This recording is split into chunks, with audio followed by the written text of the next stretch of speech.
Aragorri, un ilustrado, amigo personal del rey Carlos III, había sido el mejor gobernante que en el periodo colonial tuvo Cuba.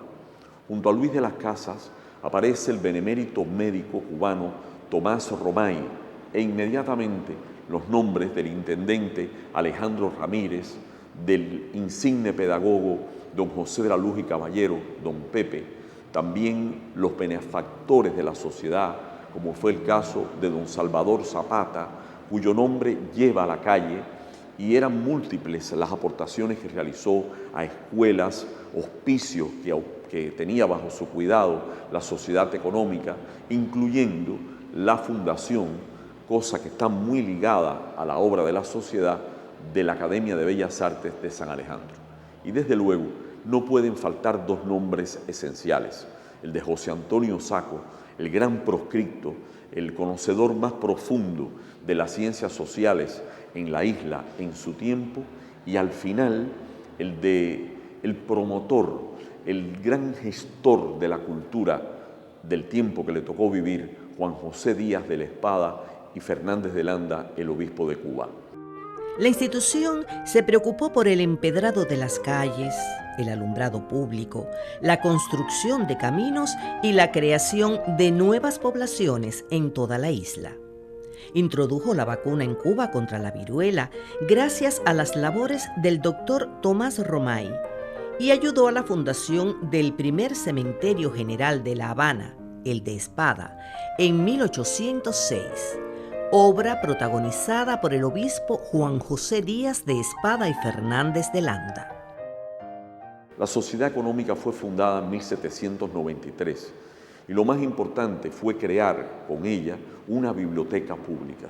Una biblioteca pública que es hoy el punto de partida para explicar un poco la importancia del libro, de los yacimientos documentales, de todo lo que contribuya al saber, a la ilustración, al conocimiento más profundo del sentido nacional cubano. Sin proponérselo, los fundadores, quizás con una intuición lúcida, sentaron las bases para una biblioteca que actualmente tiene en sus fondos más de 2 millones de objetos de investigación, que van desde la más completa colección de revistas y publicaciones periódicas hasta la colección del periódico y particularmente, muy especialmente, libros incunables, manuscritos, libros de pergamino, las mejores publicaciones cubanas de todos los tiempos. Y desde luego fue la casa de la Sociedad Económica la que sirvió para establecer en ella el Instituto de Literatura y Lingüística de nuestra Academia de Ciencias. Veremos el primer manuscrito, el acta fundacional de la Sociedad Económica, institución que permanece viva y que debe vivir por mucho tiempo, que tuvo entre sus grandes figuras esenciales a don Fernando Ortiz. Recuerdo que el día de su muerte, don Fernando fue velado en esta casa. Era como el último de los grandes hombres de la cultura cubana que presidieron en su tiempo la benemérita institución fundada en 1793. La Sociedad Económica de Amigos del País creó y sostuvo además el Jardín Botánico de La Habana. Fundó la Academia de Pintura, Dibujo y Escultura San Alejandro y se ocupó del mantenimiento de la Casa de Beneficencia. Ayudó a la construcción en 1837 de nuestro primer ferrocarril, lo que convirtió a Cuba en el primer país de España y sus dominios, el segundo en América y el sexto en el mundo con la importante vía férrea. Instituyó premios a trabajos sobre economía y fomentó la enseñanza de la química, la botánica y la economía. Ayudó a realizar el primer censo de población de la isla y al desestanco del tabaco y organizó las primeras exposiciones de productos agrícolas e industriales de Cuba. En esos momentos vine por vez primera a este sitio después del triunfo de la Revolución, a conocer a dos figuras sucesivas de gran importancia en la historia intelectual contemporánea, a Mirta Aguirre, la poeta e insigne ensayista, y desde luego a José Antonio Portuondo Baldor, cuyo nombre lleva hoy esta casa. La sociedad creó delegaciones en varias partes de Cuba. En 1813 fundó la de Camagüey, luego las de Trinidad, Santa Clara, Cárdenas, Cienfuegos, Matanzas, Remedios y Santi Spíritus. La Real Sociedad Económica de Amigos del País, llamada también Sociedad Patriótica de La Habana, superó con creces a las de la península y su aporte a la cultura y la economía de Cuba fue decisivo. Pensar en la sociedad económica me lleva a la biblioteca pública en el centro histórico.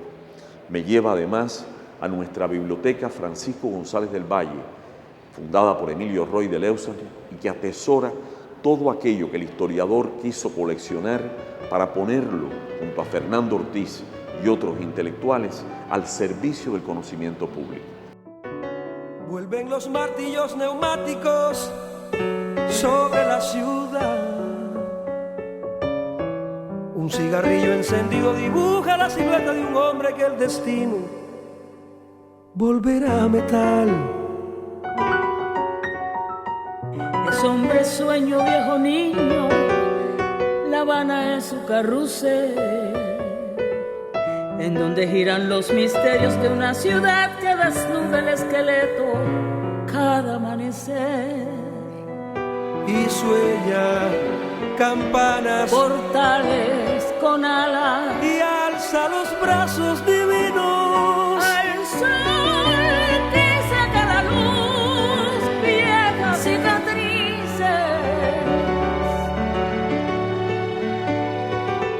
de muros y adoquines que al final son como espejos, huellas, reflejos de un sentimiento leal del tiempo.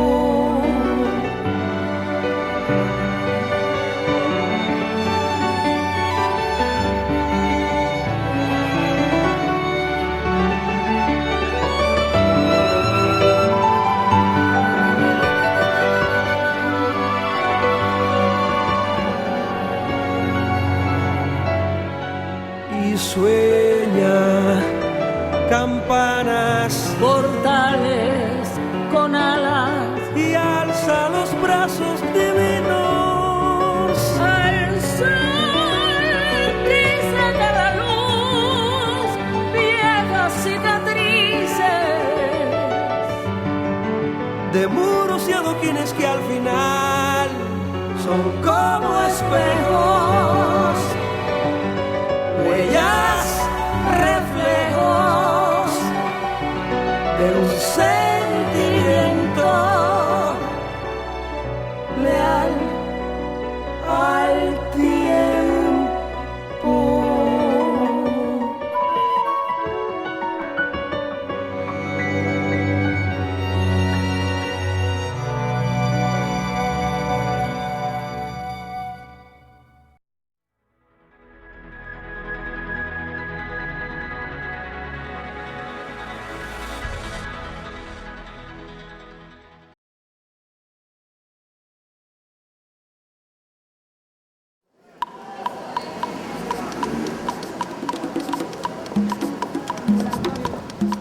Habana,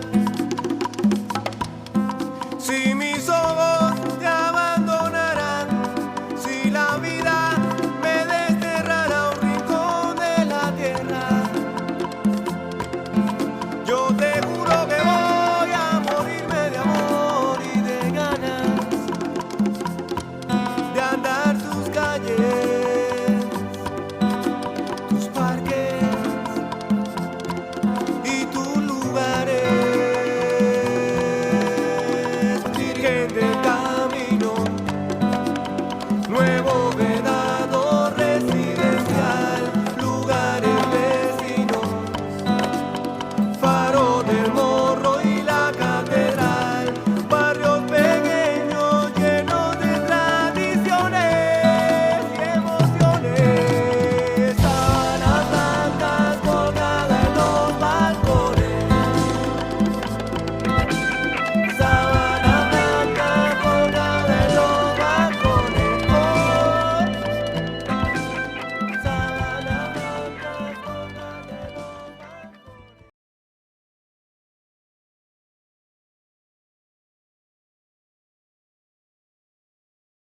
queridas amigas y amigos de nuestro programa.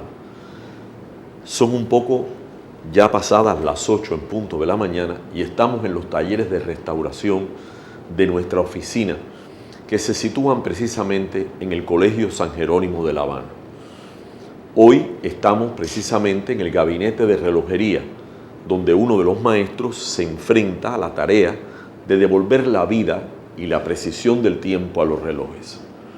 Qué vieja voluntad del hombre la de tratar de encerrar el tiempo en un artilugio, en este caso un reloj que representa una complicada estructura que es en sí misma una obra de arte.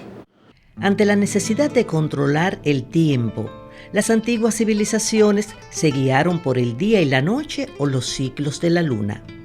Luego aparecieron el reloj solar, las clepsidras, el de arena y hasta las velas marcadas en forma de regla fueron utilizadas por los romanos para controlar el tiempo en la noche.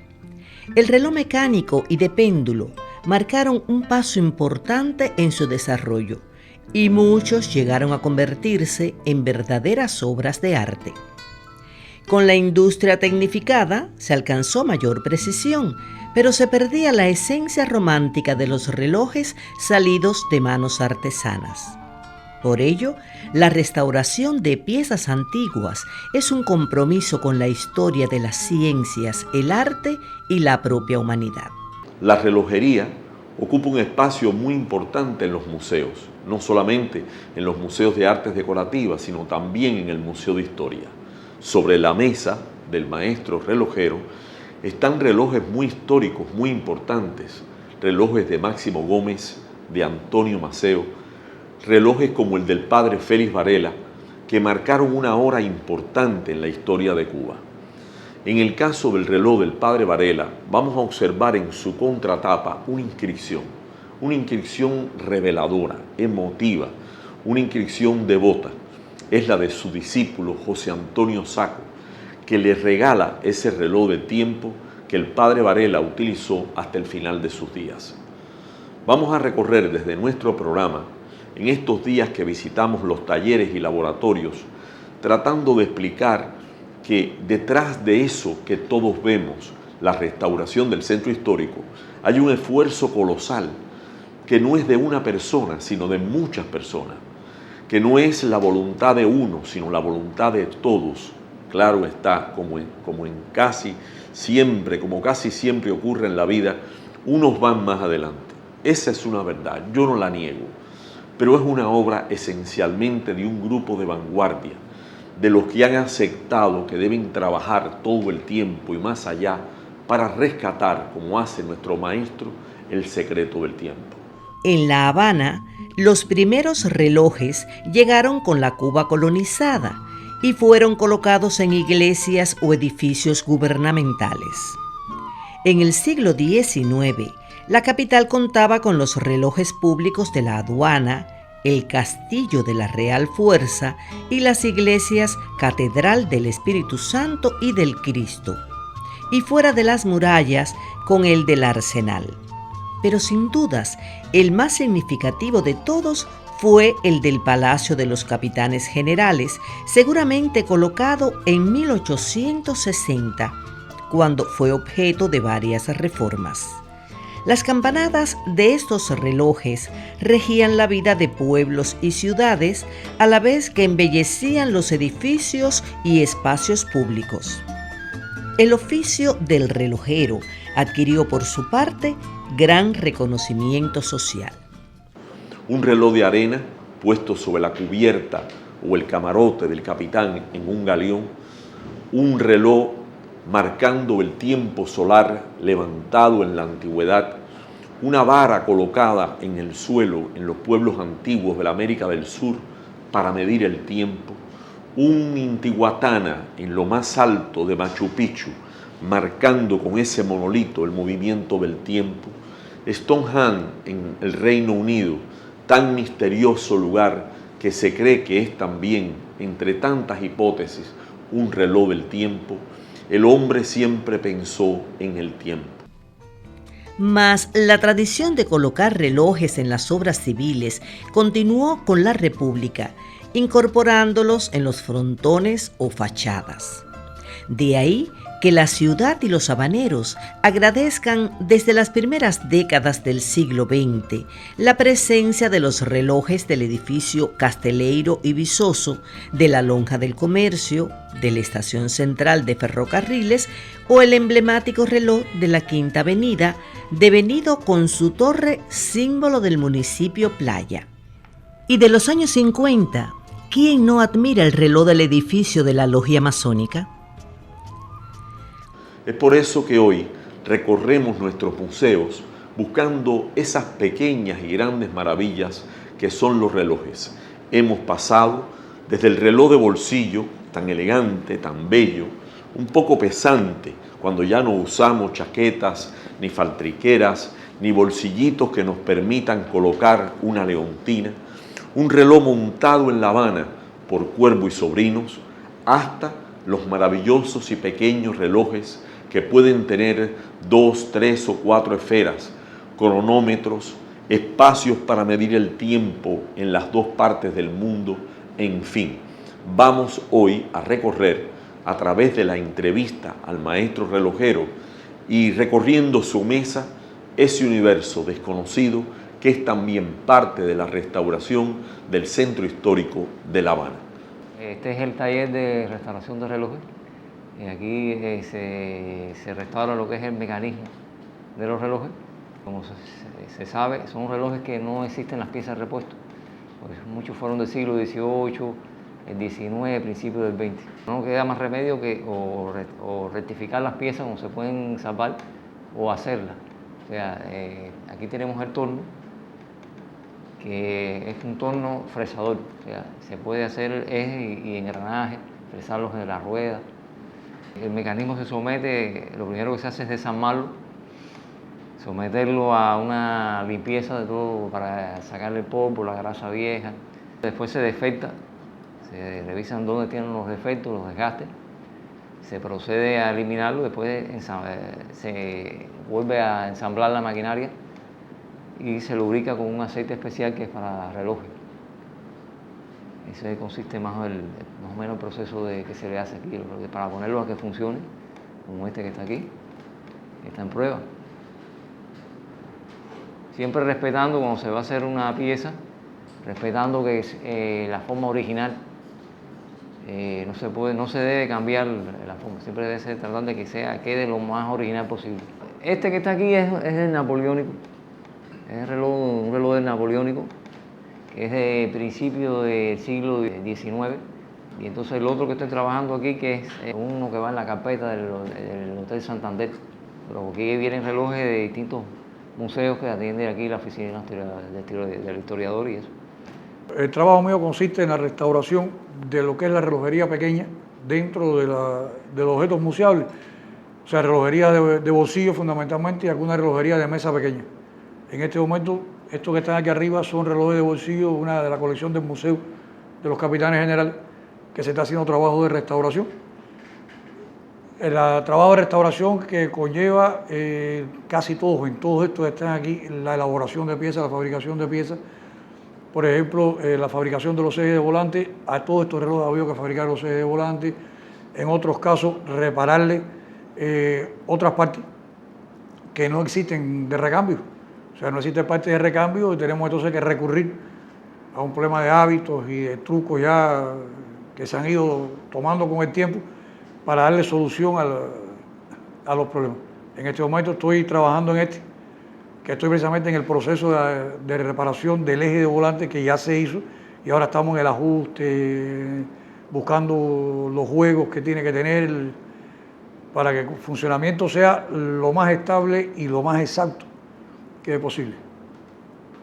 Sabemos que son relojes que la mayoría de ellos tienen 100 años, quizás un poco más, todos por encima de los 70 años, de los 60, 70 años, y lograr quizás una exactitud es un poco difícil, pero bueno, estamos haciendo, como por ejemplo, este que está aquí es un reloj de mediados del siglo XIX, que se reparó, se le hizo una reparación bastante grande, y sin embargo, si lo miramos y comparamos la hora, es una hora que una variación aproximadamente a la semana de 1 minuto y estamos ajustándolo para lograr eliminársela también. A ver si lo logramos y quizás nos quede mejor que como le quedó a los fabricantes en su momento más exacto a lo mejor. Pero bueno, ese es fundamentalmente aquí nosotros el trabajo lo tenemos dividido así. Jesús trabaja la relojería grande y en su momento, cuando hay necesidad, bueno, participa junto conmigo en la relojería pequeña y a la inversa, yo trabajo la relojería pequeña en un momento de necesidad, de apoyo, trabajo también la relojería esta grande, para viabilizar un poco el trabajo y que vaya saliendo adelante. Durante los siglos XVIII y XIX, las familias nobles y los grandes hacendados engalanaron sus palacios con lujosos relojes de mesa o de pared, con relojes de pie o de caja alta.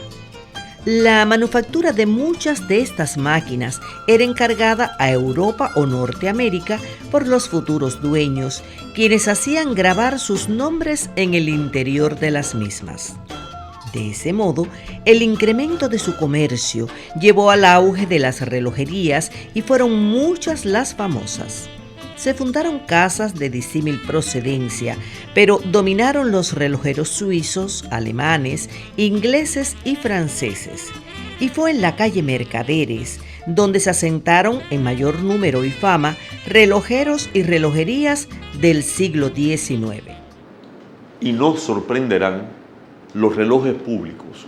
Para Samuel Hazard, por ejemplo, que visitaba La Habana en la segunda mitad del siglo XIX, La Habana era campanas y solo campanas, pero no las campanas